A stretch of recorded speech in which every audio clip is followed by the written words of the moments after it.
Welcome to comic கதை. Recent டைம்ல பாத்தீங்கன்னா தளபதி நடிச்ச கோட் மூவி ட்ரெய்லர் ரிலீஸ் ஆகி இருந்தது. எவ்வளோ வயசான என்னையா, a lion is always a lion.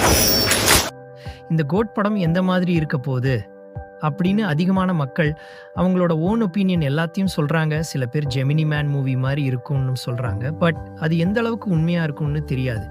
Venkat Prabhu கூட பிரஸ் மீட்ல ஜெமினி மேன் மூவி மாதிரி இருக்காதுன்னு சொல்லியிருப்பாரு. பட் அந்த ஜெமினி மேன் மூவி ஸ்டோரியே ஃபுல்லா எடுக்காம ஸ்டோரி சேஞ்ச் பண்ணி கேரக்டர்ஸ் அதே மாதிரி வைக்க கூட வாய்ப்பு இருக்கு.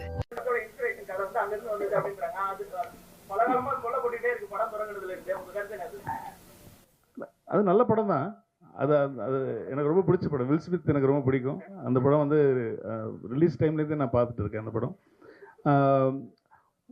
அந்த படத்தில் இல்லை இந்த படமும் அந்த படமும் சத்தியமாக ஒன்று கிடையாது. நீங்கள் படம் பார்த்த அப்புறம் நீங்கள் வந்து பார்த்து நான் கேட்பேன், நான் யார் சொன்னா அவங்களுக்கு ஜெமினி மேன்? ஏன்னா ஒரு டிஏஜ் பண்ணுறது அவர் தான் ஃபஸ்ட்டு பண்ணாங்க. ஒரு வில் ஸ்மித்தை வந்து சின்ன வயசு வில் ஸ்மித்தாக காட்டுறது வந்து அந்த படம் தான் வந்து முதல்ல அந்த டெக்னாலஜியை யூஸ் பண்ணுறது அந்த படம் தான்.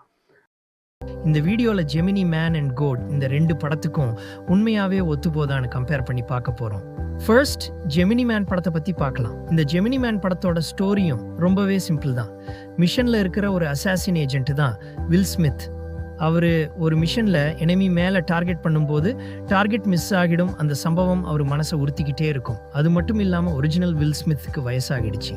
இதுக்கு மேலே ஃபர்ஸ்ட் மாதிரி டார்கெட் ஷூட் அண்ட் ஸ்பீடை எதுவும் சரியாக இருக்காதுன்னு வில் ஸ்மித்க்கு தெரியாமல் க்ளோனு உருவாக்கி இருப்பாங்க. இந்த விஷயம் ஒரு பைக் ஃபைட் சீனில் தான் தெரிய வந்து இருக்கும். அந்த சீனில் தான் original will Smith and clone will Smith connect ஆகிற மாதிரி காட்டியிருப்பாங்க. ஸோ இதுக்கு அப்புறம் க்ளோன் வில் ஸ்மித் உண்மையான தெரிஞ்சு ஒரிஜினல் வில் ஸ்மித் கூட வந்து ஜாயின் பண்ணிப்பார். இது தொடர்ந்து கிளைமேக்ஸ் ஃபைட் சீனில் கிட் க்ளோன் வில் ஸ்மித் காட்டியிருப்பாங்க. ஸோ அதெல்லாம் ரொம்பவே சூப்பராகவே இருந்து இருக்கும். ஸோ இதுதான் ஜெமினி மேன் மூவி ஸ்டோரி. இப்போ வாங்க ரெண்டு படத்துக்கும் கம்பேரிசன் பண்ணி பார்க்கலாம். ஒன்றாவதாக பார்த்தீங்கன்னா ஹீரோ ஜாப் தான். இங்கே தளபதி பார்த்தீங்கன்னா ஸ்பை ஏஜென்ட். ஜெமினி மேன் படத்தில் வில் ஸ்மித் பார்த்தீங்கன்னா அசாசின் ஏஜென்ட். ரெண்டாவதாக பார்த்தீங்கன்னா மிஸ்டேக். அதாவது ஜெமினி மேன் மூவியில் ஒரு டார்கெட் மிஸ்டேக் பண்ணதுனால தான் வில் ஸ்மித் வயசாகிடுச்சு சொல்லி அந்த ஒர்க்கை விட்டு ஒதுங்கி இருப்பார்.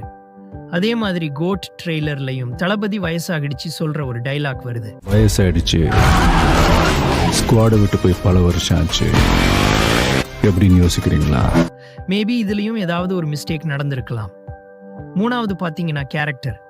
ஜெமினி மேன் மூவியில் 3 வில் ஸ்மித் காட்டியிருப்பாங்க. அதில் கிட் வில் ஸ்மித் நெகட்டிவ் கேரக்டரில் காட்டியிருப்பாங்க. ஸோ அதே மாதிரி கோட் ட்ரெய்லர்லையும் 3 தளபதி இருக்காங்க. பட் நல்லா பார்த்தீங்கன்னா தெரியும், கிட் மாதிரி காட்டுற அந்த தளபதி பார்த்தீங்கன்னா கொஞ்சம் நெகட்டிவ் மாதிரி எக்ஸ்பிரஷன் கொடுத்து இருப்பார். அஞ்சாவது பார்த்தீங்கன்னா கனெக்ட் சீன் தான். ஜெமினி மேன் படத்தில் பைக் சீன் தான் ரொம்பவே இம்பார்ட்டன்ட் சீனாக இருக்கும். இந்த சீன் தான் 2 வில் ஸ்மித்தையும் கனெக்ட் பண்ணும். அதே மாதிரி கோட் ட்ரெய்லர்லையும் பைக் சீன் அடிக்கடி காட்டுறாங்க. அது மட்டும் இல்லாமல் யங் தளபதி அண்ட் ஓல்டு தளபதி பேசுகிற மாதிரி காட்டியிருப்பாங்க. மேபி இது மாதிரி கூட இருக்கலாம். படம் வந்தால் தான் தெரியும். சரி, உங்களுக்கு கோட் ட்ரெய்லர் பிடிச்சி இருந்ததான்னு கமெண்ட் பண்ணுங்க. இன்னொரு சூப்பரான வீடியோவில் மீட் பண்ணுறேன். தேங்க்யூ.